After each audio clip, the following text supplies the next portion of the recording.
Hello, I'm Marcia McPherson, Senior Account Executive at Centrex Corporation. I am the host for this first in a series of educational programs we will be producing for Centrex TV. Our goal will be to provide short but informative segments that cover key areas in the media development and e-learning space. We will also report on what's going on in the industry. Our first segment will cover the rapid e-learning development and some of the challenges associated with it. Centrex developed a term called CAI Ratio, which stands for Content Area Interaction Ratio. Mr. Edward Prentice III, CEO of Centrex Corporation, will cover this topic.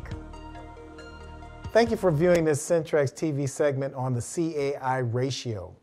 Today I'm really going to cover what that really means, and basically it's how you determine the effectiveness of a program based on the interactivity within the screen area of the program. So let's take an example. So say if you've got a PowerPoint program that's, say, 10 screens long, and all you do is hit spacebar to move from screen 1 through 10, that has a 0 CAI ratio, because there's no interactivity within the content area of the program. Now let's take a video game. It could be just a 10-minute video game that's got 100% CAI ratio, because you're doing interactivity within the content area of that program. Now one thing that's really interesting is, let's take that 10-screen PowerPoint that we talked about earlier.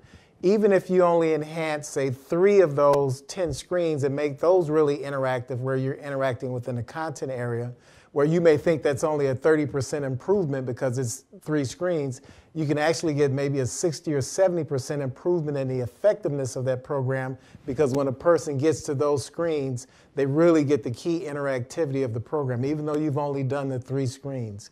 So the key nowadays that is really important, because most people are playing video games. They're playing the games on their phones, the PlayStations, and what have you. And what is that?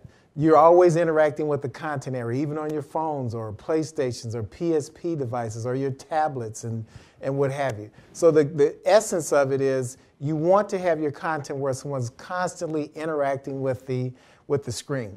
Now let's step back a little bit.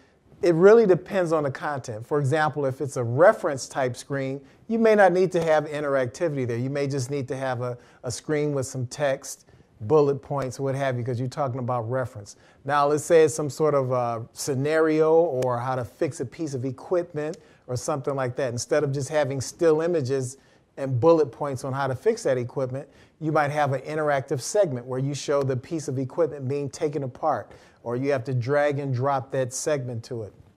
It really increases the knowledge transfer when the student is actually engaging with that content to do something. Now, you don't always have to have where you're engaging with the content. It could be visually engaging as well, too. You could have an image that's just fully detailed, call-outs and everything right in that actual image. That can be visually engaging, which can still get you a point on the CAI ratio scale.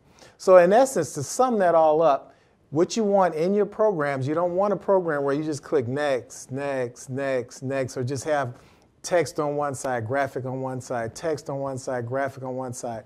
You want to break those programs up with elements, certain screens that are totally interactive, may have video in it, animation, rich media, but something that breaks up that page-by-page content area.